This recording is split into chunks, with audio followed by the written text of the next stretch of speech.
Hola, muy bienvenidos. Como cada domingo y por las plataformas online de YouTube y Facebook, le entregamos el más cordial de los saludos, el cariñoso saludo de la Iglesia Encuentro con Cristo de Puente Alto, que una vez más está al aire, está haciendo compañía ahí en su hogar. Donde quiera que usted se encuentre, le saludamos afectuosamente. Es el domingo de reunión familiar, es el domingo de culto en casa. Dejamos todo este tiempo con la certeza, la fe de que Dios tiene el control. ¿Cómo ha estado? ¿Cómo ha sobrellevado este tiempo? Estamos en la medianía de julio ya y no ha sido fácil para todos nosotros. Pero le damos esta palabra de ánimo y que, sin lugar a dudas, esto nos va a significar un gran esfuerzo, pero también una gran lección de lo que significa cómo nosotros somos familia y cómo somos hijos de Dios.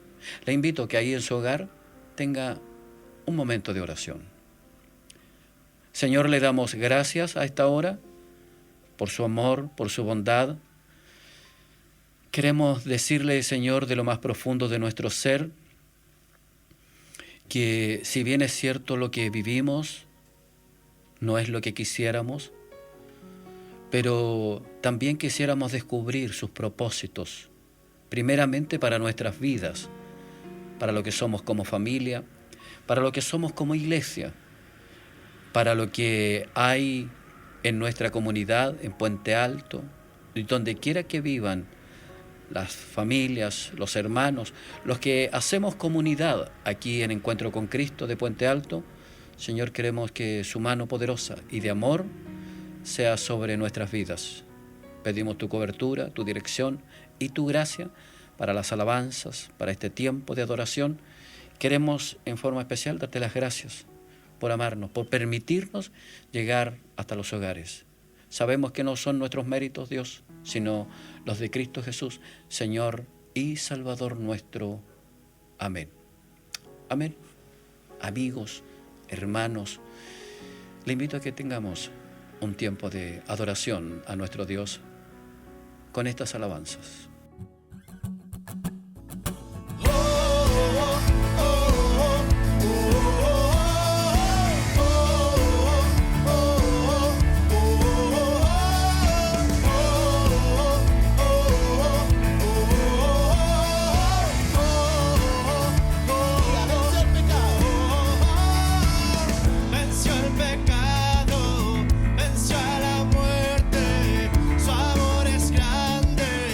Su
el Cordero de Dios, digno es el Rey que la muerte venció, digno es el Cordero de Dios, digno es el Rey que la muerte venció, digno es el Cordero de Dios, digno es el Rey que la muerte venció, digno es el Cordero de Dios, digno, digno, digno, solo por gracia, oh Dios,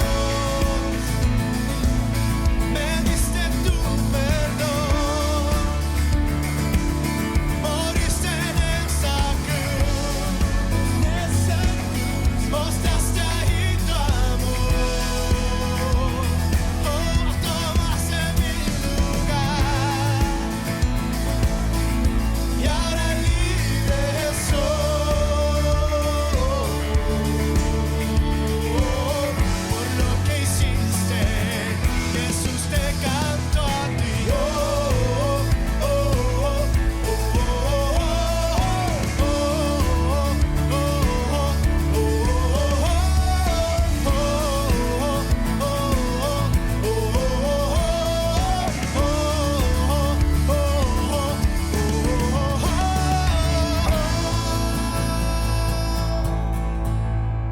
Bueno es alabar al Señor, bueno es entregarle nuestra alabanza, nuestra adoración. Qué gratificante es nuestro Dios, cuánta bondad tiene para con nosotros. Saludamos a los que se han sumado a nuestra transmisión. Muchas gracias, donde quiera que usted se encuentre. Un saludo especial para allá a los Andes, a la familia, a los hermanos. Un cariñoso saludo. Que Dios los bendiga, los guarde en todos sus quehaceres. Muchas gracias a los que están en Venezuela, en Colombia. Gracias por sintonizarnos y darnos ese reporte de que hemos llegado también hasta sus hogares. A los que están en provincia, gracias, muchas gracias por las palabras de ánimo que nos entregan. Queremos saludar en este domingo a los cumpleañeros. Y solamente tenemos 2, pero no por eso son menos importantes, ¿verdad? Nosotros la vemos a ella cuando estábamos los martes aquí en el templo, y Magali Pizarro, que el día 13 estuvo de cumpleaños. Magali, te saludamos, si estás en sintonía, te saludamos con todo el cariño, con todo el aprecio. Que este tiempo difícil para ti, por tu relación laboral, el Señor te sostenga, te fortalezca. Quisiéramos saber de ti, quisiéramos que te comunicaras también para saber de ti y entregarte también nuestro apoyo, nuestra fuerza. Así que Magali Pizarro, que el Señor te bendiga. El día 14 estuvo este futbolista, este hombre dinámico, Humberto Tempini. Beto, para ti todo nuestro afecto, todo nuestro cariño. Y Beto, que sean muchos, muchos más. Oiga, y cuídese, cuide a su esposa, a sus hijos, y que esa celebración, por pequeña que sea de todo corazón. Muchas, pero muchas felicidades a los cumpleañeros. Todos los martes a las 20 horas nos reunimos con el propósito de tener un tiempo de compartir la palabra y orar juntos. Y los domingos a las 11:30 tenemos este culto familiar. Los jóvenes se reúnen los sábados a las 18:30 horas por vía Zoom, y los adultos jóvenes ADN se reúnen los viernes a las 20 horas por la aplicación Meet. Así que todos tienen la posibilidad de reunirse y poder juntos hacer comunión, ya sean jóvenes, adultos, mujeres. Todos tenemos la posibilidad de reunirnos para decir que alabamos como iglesia a nuestro Señor.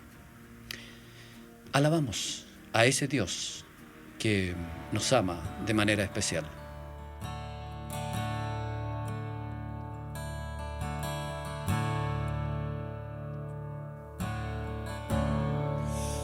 está sentado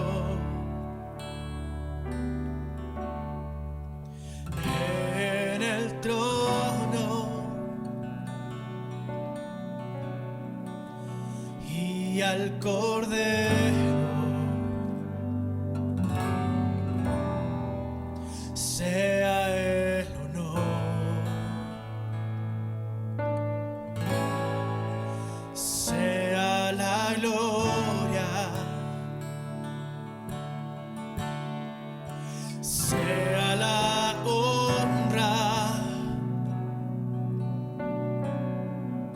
sea el dominio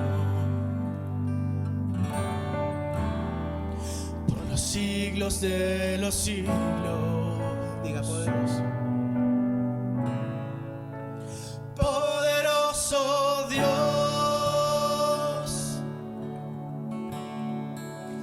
poderoso Dios, poderoso Dios, mi alma clama por ti. Diga al que está. Al que está sentado en el trono y al Cordero sea el honor, sea la gloria, sea la honra, Diga, sea el dominio. sea el dominio por los siglos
Ahora corresponde compartir la palabra, esta palabra que nos nutre.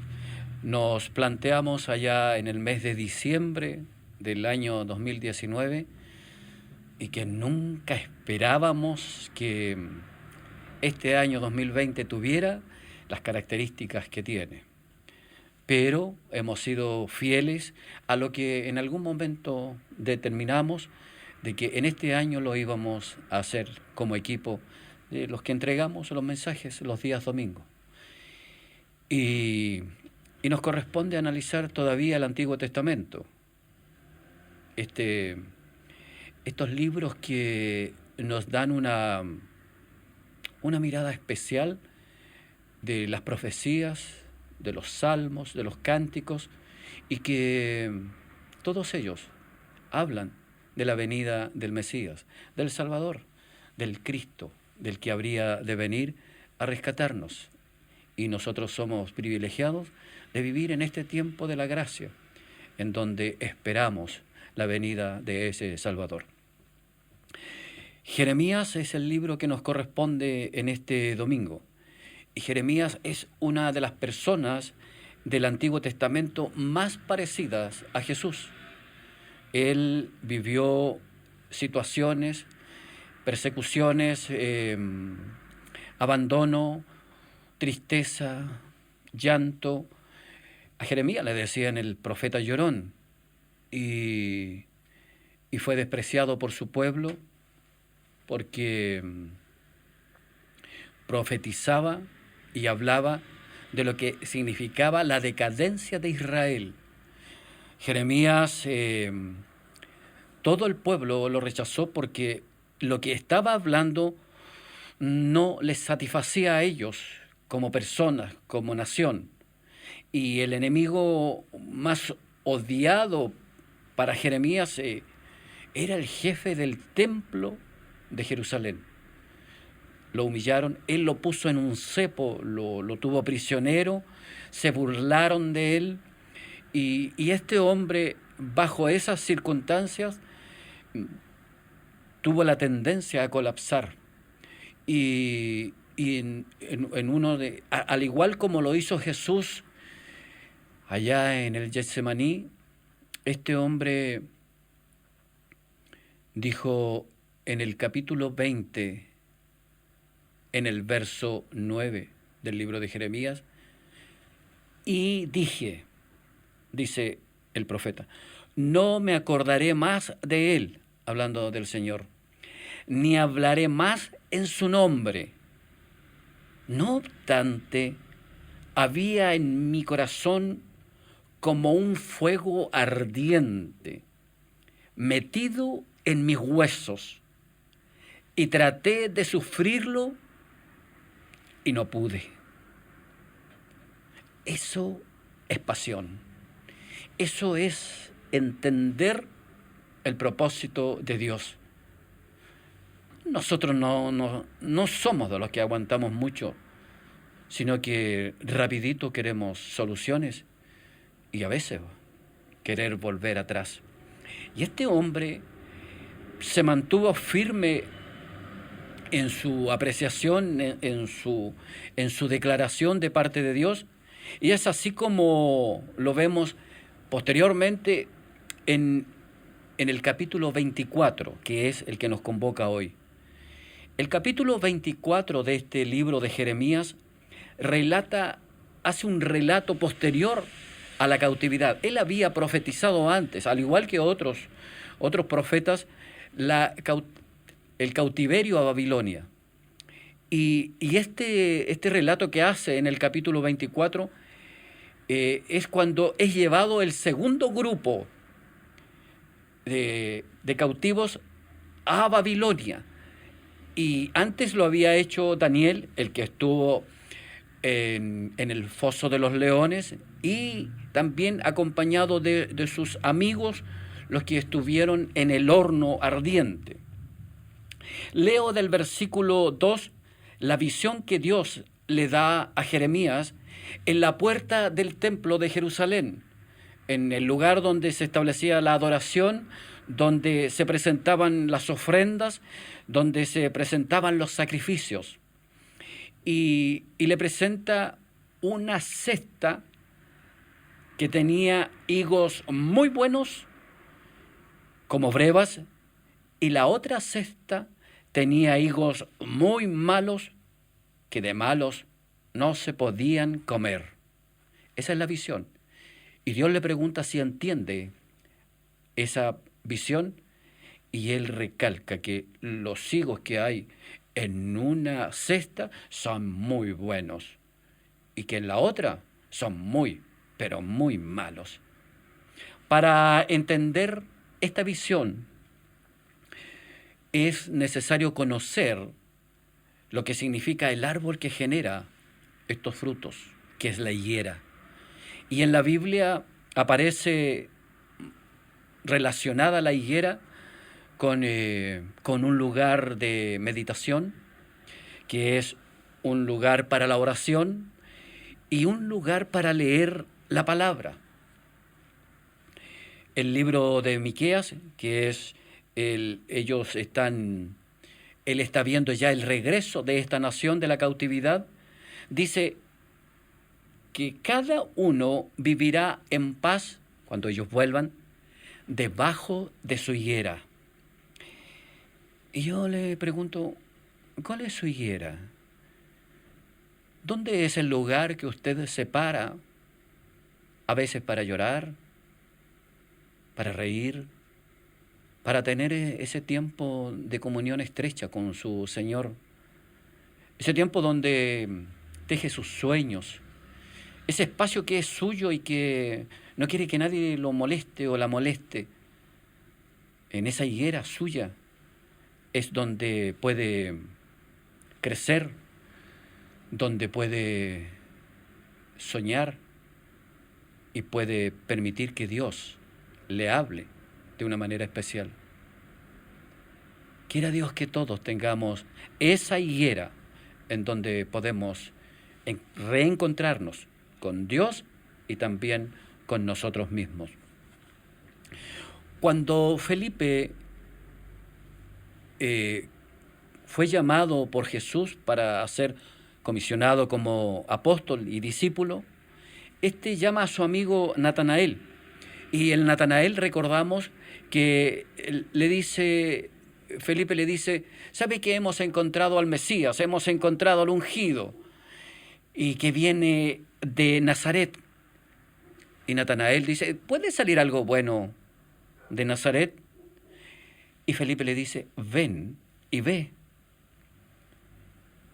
Y cuando llega frente a Jesús, Jesús le dice, este es un verdadero israelita en el cual no hay engaño.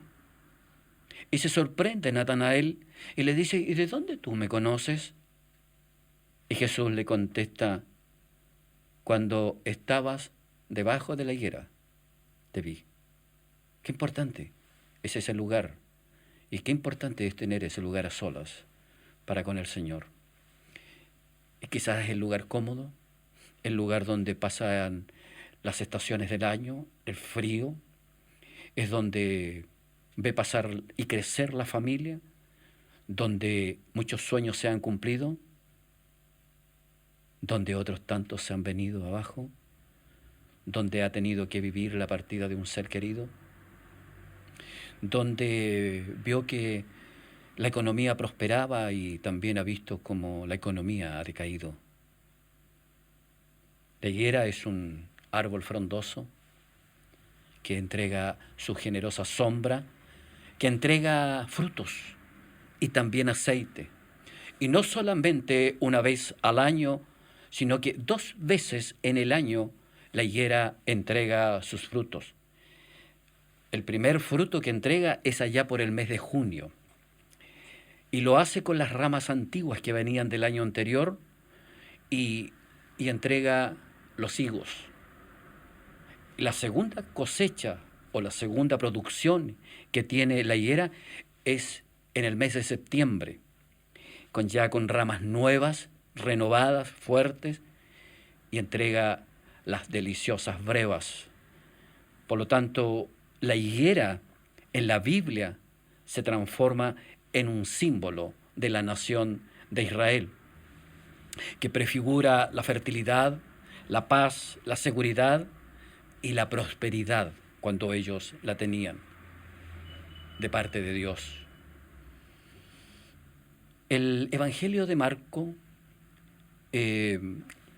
pone un acontecimiento que es la maldición de la higuera estéril, lo pone entre la entrada triunfal de Jesús a Jerusalén, donde le extendieron mantos, palmas y los hosanan brotaban de la gente, y la purificación del templo. Ahí, entre esos dos eventos, está la maldición de la higuera, que es el único milagro que dicen negativo, de maldición, que hace Jesús. Jesús, cuando hace su ingreso en la entrada triunfal, que le llaman, a Jerusalén, él ve todo lo que está ocurriendo en el templo, ve todo aquello que no estaba en el orden y en el propósito de Dios. Entonces él sintió el malestar, la angustia quizás de que el pueblo tuviera ese comportamiento. Y al regresar Jesús, después de haber estado en el templo y de haber visto lo que pasaba, él quiere entregar una lección, iba con esa idea de lo que había visto y quiere entregar una lección a sus discípulos. Y esa lección se encuentra precisamente en el libro de Marcos, en el capítulo 11, los versos 13 y 14. Y dicen: cuando él venía caminando con sus discípulos y viendo de lejos una higuera que tenía hojas, fue a ver si tal vez hallaba algo en ella. Pero cuando llegó a ella, nada halló sino hojas, pues no era tiempo de higos. Entonces Jesús dijo a la higuera: nunca jamás coma nadie fruto de ti. Y lo oyeron los discípulos.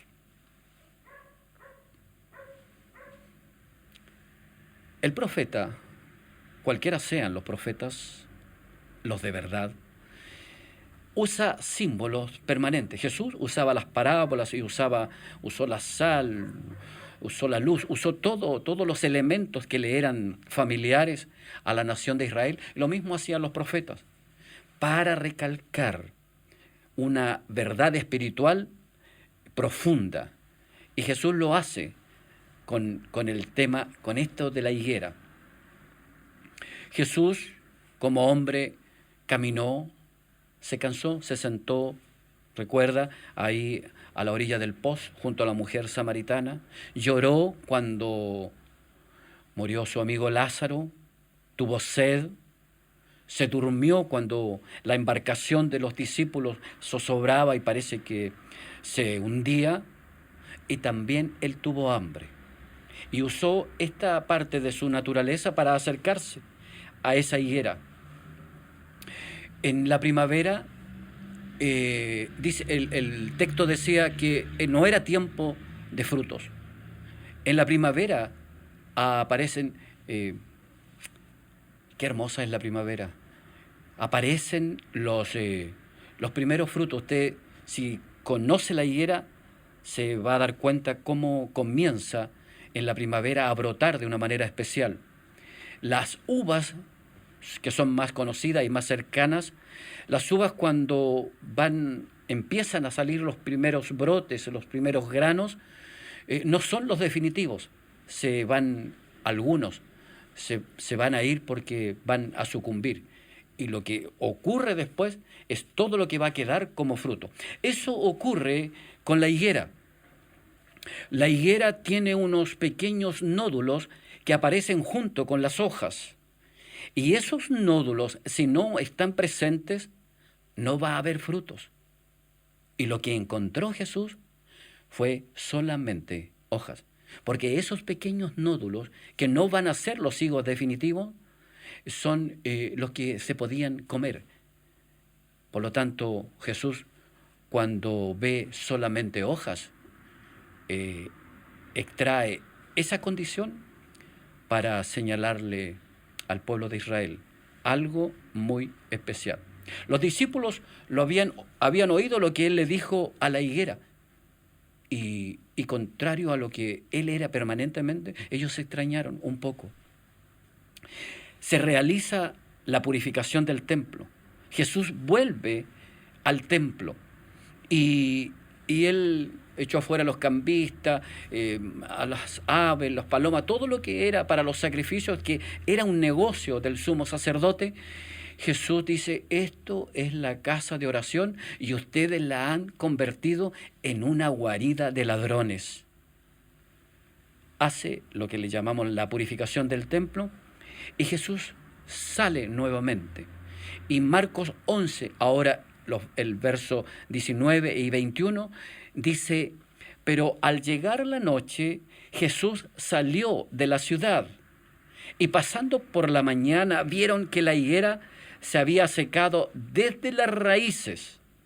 Entonces Pedro, acordándose, le dijo, Maestro, mira, la higuera que maldijiste se ha secado. Y así son los milagros, de la noche a la mañana.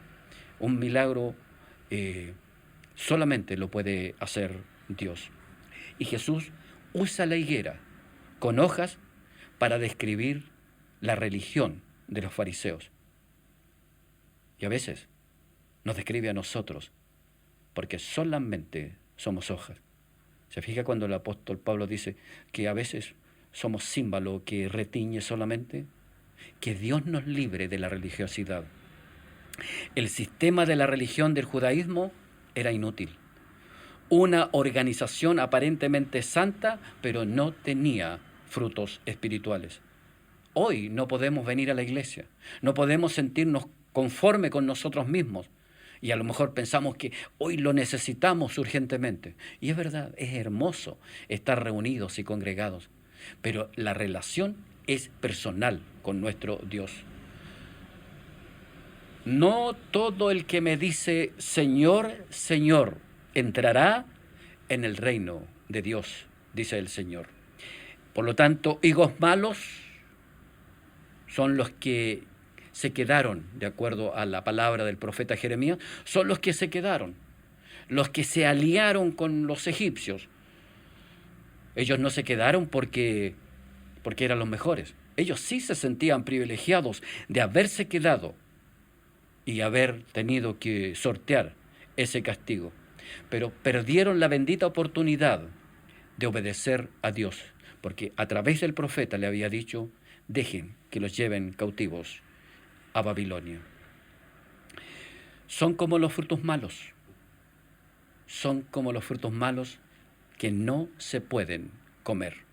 El verso 10 de este capítulo 24 del libro de Jeremías dice, al resto de Jerusalén que quedó en esta tierra y a los que moran en la tierra de Egipto, enviaré sobre ellos espada, hambre y pestilencia, hasta que sean exterminados de la tierra que les di a ellos y a sus padres. Un juicio severo sobre lo que significa. Quiero que recalquen algo.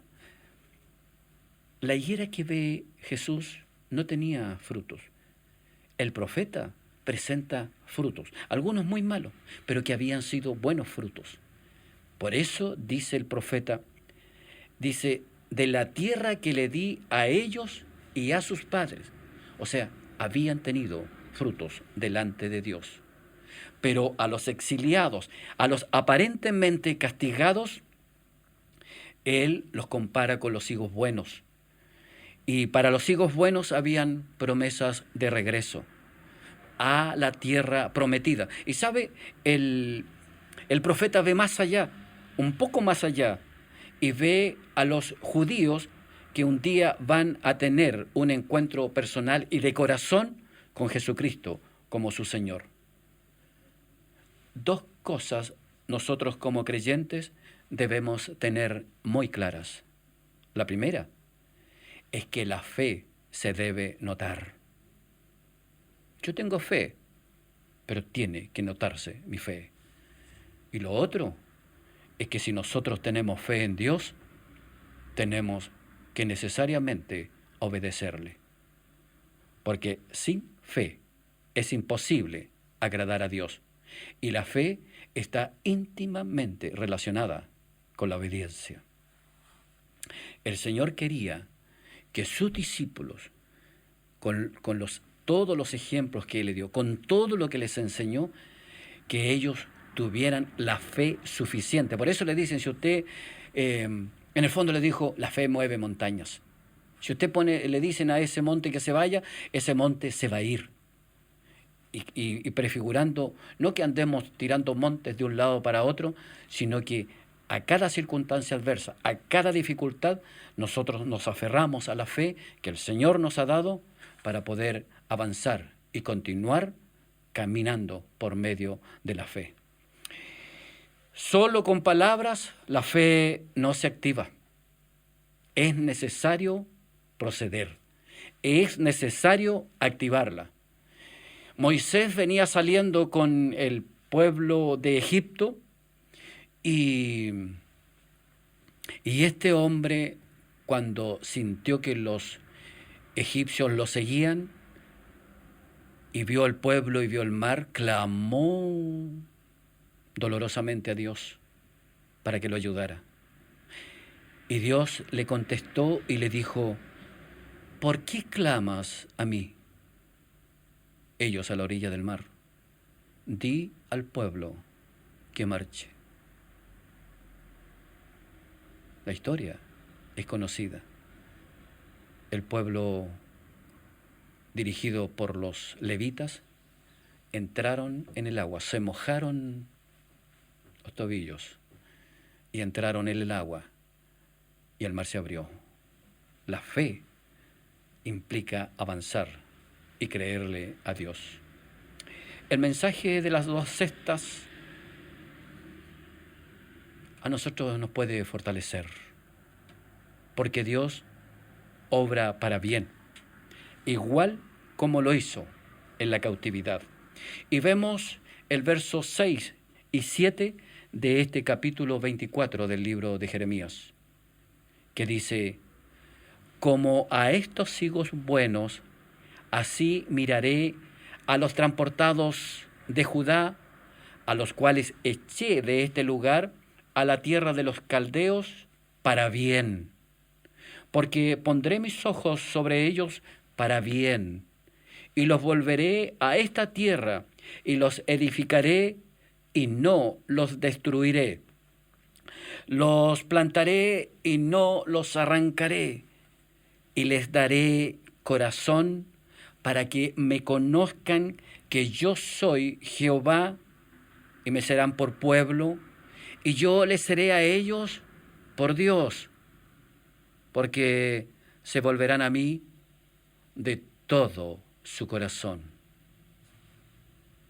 Dice, miraré para bien, los edificaré, para que me conozcan, me serán por pueblo, y porque se volverán a mí de todo corazón. Ese es el llamado urgente de Dios para cada uno de nosotros. La profecía no tiene fronteras ni tiempo. Siempre es atingente para aquellos que amamos a Dios. Todo milagro es producido por Dios y tiene un propósito. ¿Sabe? No siempre lo malo es una maldición. No siempre aquello que a nosotros nos está afligiendo es una maldición y de la cual siempre quisiéramos salir. Pero siempre hay una enseñanza en aquello que nosotros estamos viviendo en forma negativa. Y le pedimos al Señor que a través de su Espíritu nos entregue lo que nosotros debemos aprender. Oiga, y no siempre las riquezas, el tener bienes materiales, son bendiciones. Porque a veces esos bienes materiales lo que logran es una maldición en nosotros porque nos alejan de Dios.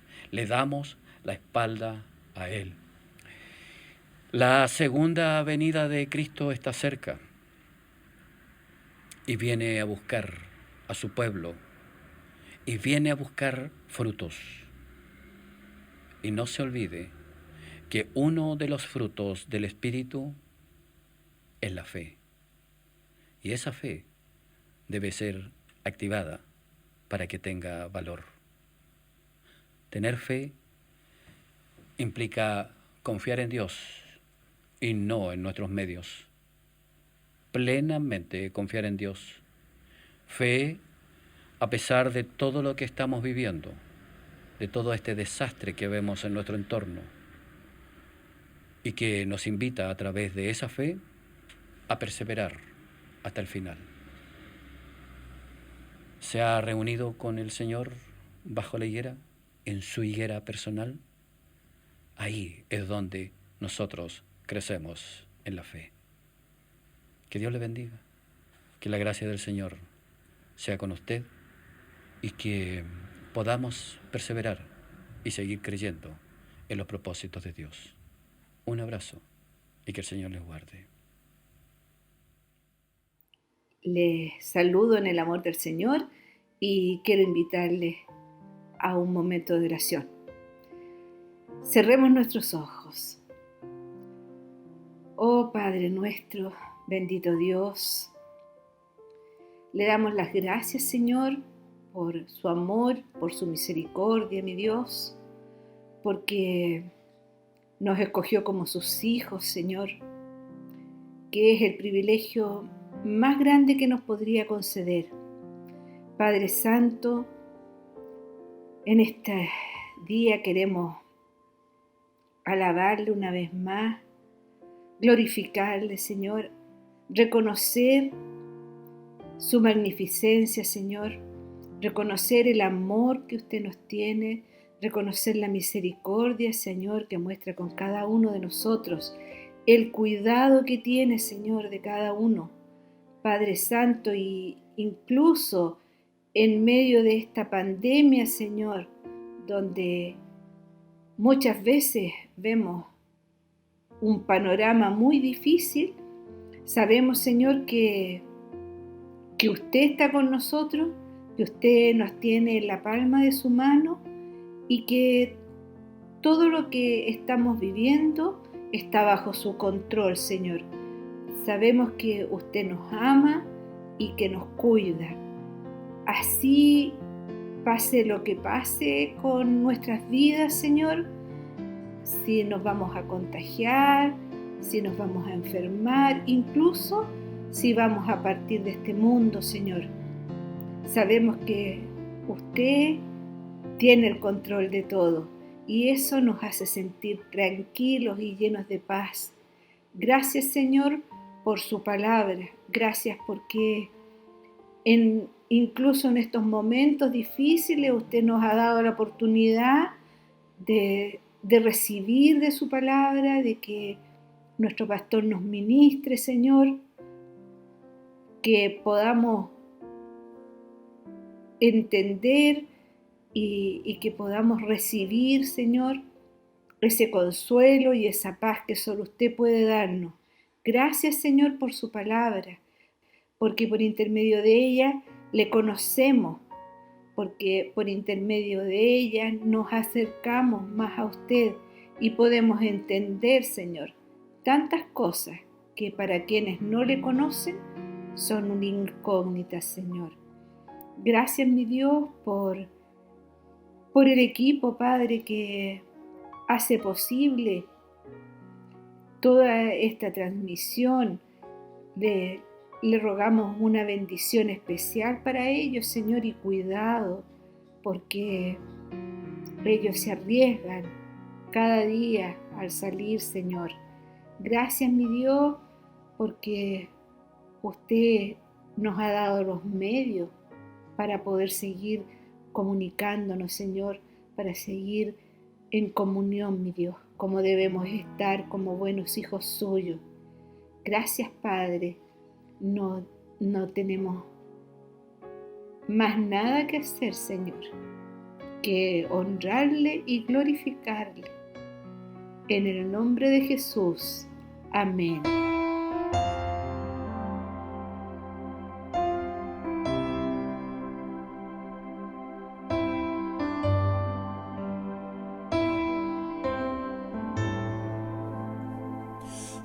Aquí estás y te vemos mover.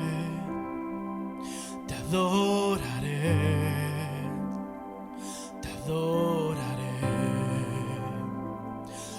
Aquí estás obrando en mí. Te adoraré, te adoraré. Aquí estás y te vemos mover. Te adoraré, te adoraré. Aquí estás obrando en mí. Te adoraré, te adoraré. Milagroso, abres caminos, cumples promesas, luz en tinieblas. Mi Dios, así eres tú. Milagroso, abres camino, cumples promesas, luz en tinieblas. Mi Dios, así eres tú.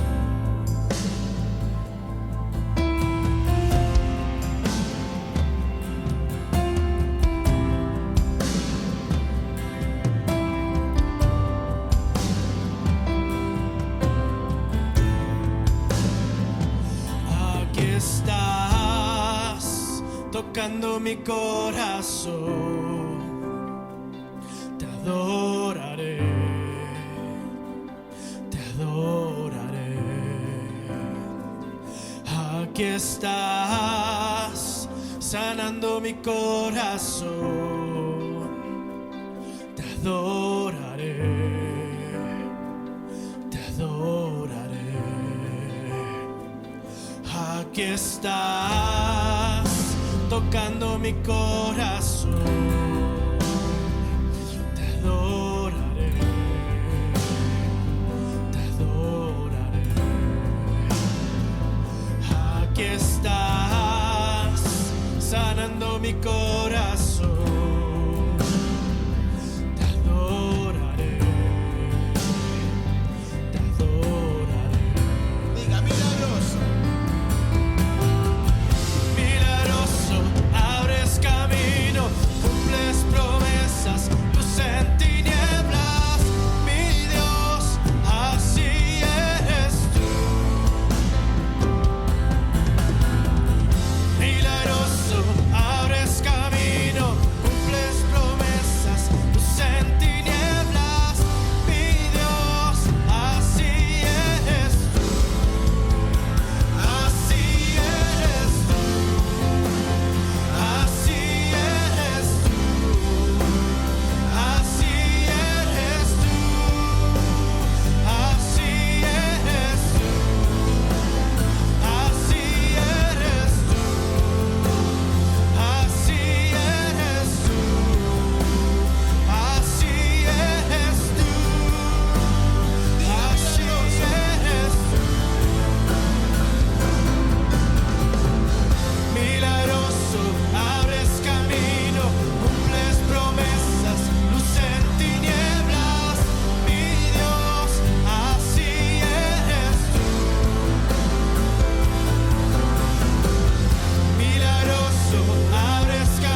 cumples promesas, luz en tinieblas, mi Dios, así eres tú. Milagroso, abres camino, cumples promesas, luz en tinieblas, mi Dios, así eres tú.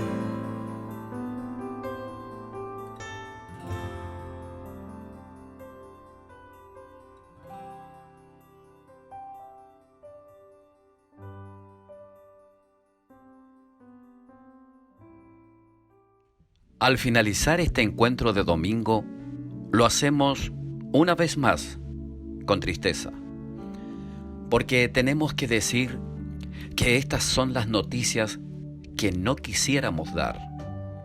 Nuestro hermano Ricardo Pozo, después de una dura lucha, ha partido a la presencia del Señor, dejando en su esposa Cecilia y en sus hijas Javiera y María Cecilia, y además de toda su familia, un profundo dolor que compartimos todos aquellos que le conocimos, que vimos su pasión y su gracia al hablar de Jesucristo como su Señor y Salvador.